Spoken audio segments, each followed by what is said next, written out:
Kind of go over the book with you, and I wasn't sure how to do that. So I actually took photographs of the pages, and I'm just using iPhoto to kind of run through this. But we're going to talk about the six secrets of change, and you had to read up to Secret 4. So you read Secret 1, Secret 2, and Secret 3. That was your assignment. So the first thing I want to do is talk about Secret 1. And I thought this was great. I think if we go back and we look at organizational theory and management over the years, we'll find that we started out in the industrial era and we really didn't give a whole lot of credence to individuals. It was all about the machinery and what the machinery could do, and the people were nothing more than a cog in the wheel. And that is what Douglas McGregor talks about when you look at organizational theory. So it was kind of interesting. They went back into the industrial era and some of those time periods to look at theory X and theory Y, and you can kind of read that yourself. But I photographed this page because I thought it did a great job talking about Taylor's studies. Taylor did a lot of studies and looked at scientific management, and there's almost a whole era on scientific management and what they studied, and it's quite fascinating. But anyway, the book gives you kind of the cliff notes on scientific management, and it gives you these four principles here that I'm not going to read to you, but you can see I've underlined sections that I thought were good about that. But the whole idea that you have to look at work very scientifically. It's a product. The process is really not considered as much. So each worker has to be trained very specifically to do a certain function, and then they look at managers, like that whole hierarchy of having a manager and the worker, and then the person over the manager and the person over that. They also apply these same type of scientific principles and divide that work out so that everybody has a task to perform.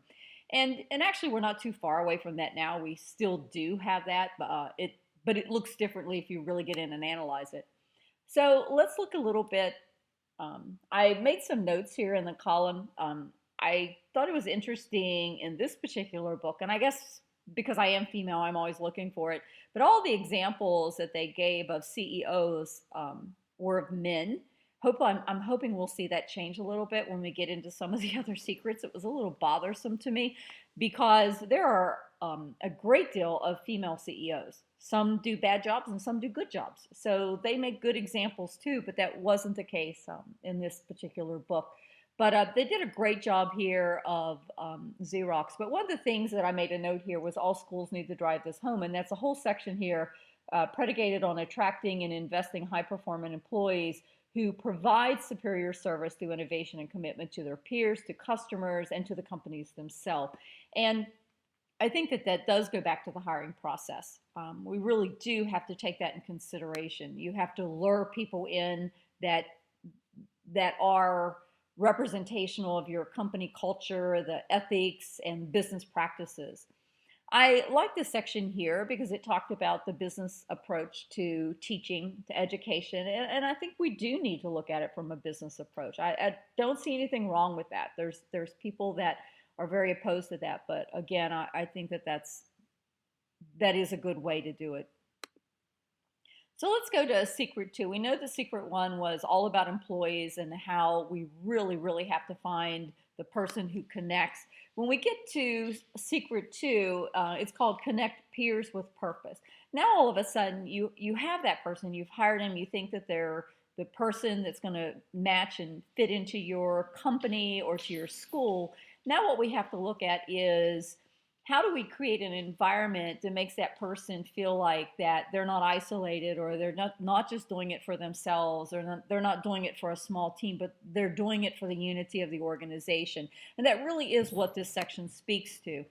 I made a section here, or made a note to myself that in the previous secret one, they kind of, it really is all about what Collins predicts, getting the right person on the bus.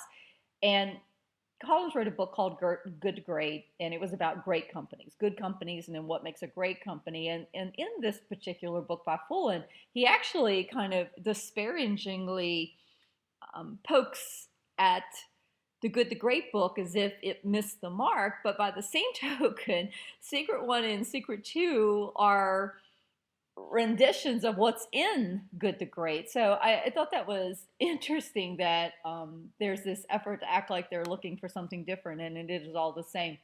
But in the second secret, I love the section here. If you haven't written The World, if you haven't read The World is Flat, here's the cliff notes on that, where Friedman does talk about the three forces that have changed the world. I thought that was extremely important and something to really pay attention to. And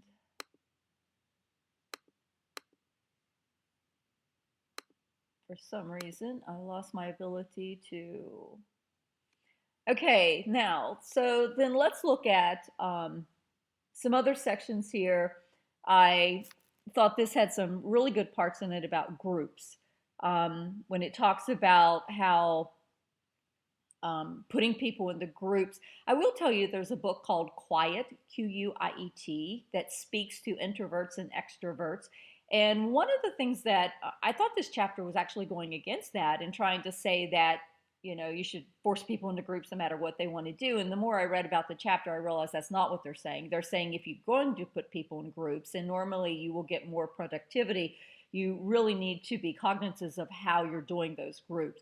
And Quiet is a great book. If you haven't read that, you should read it because it really is all about introverts and extroverts and how you treat them differently in the employment environment.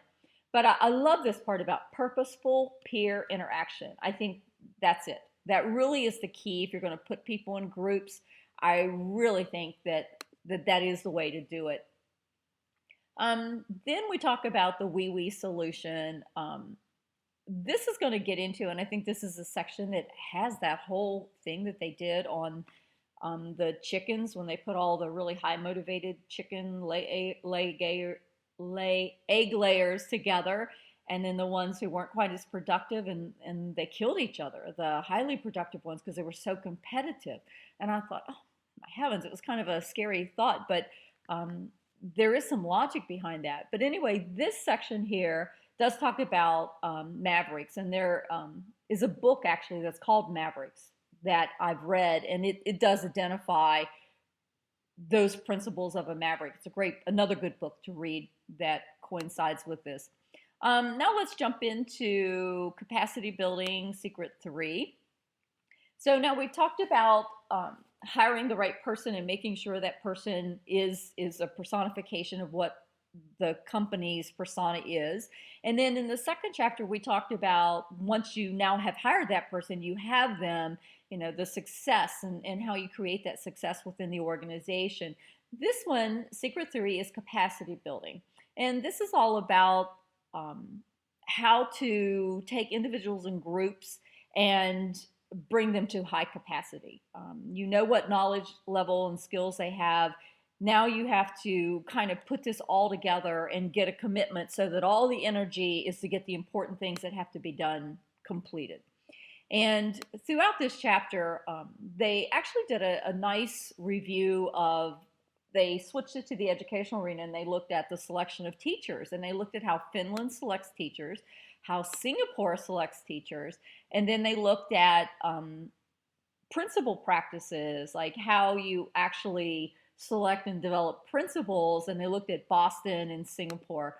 I thought it was a great way to really show how you capacity build in the secret 3. And I thought the fact that they used those international systems to do a comparison, and a couple of my colleagues have actually traveled to Finland and looked at what they do. And one of the things that Finland does, and it was reiterated in this chapter, is that Finland is, and I'll go back to that, Finland does not use intimidation or fear to drive the motivation. Teachers pretty much set the pace, they're trusted, they're not even evaluated. Someone does not go into the room and check and see what they're doing.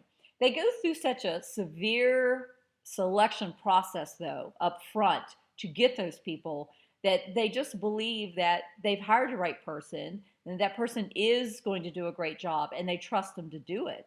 And so they remove all that political structure. So that's kind of an interesting thing to think about.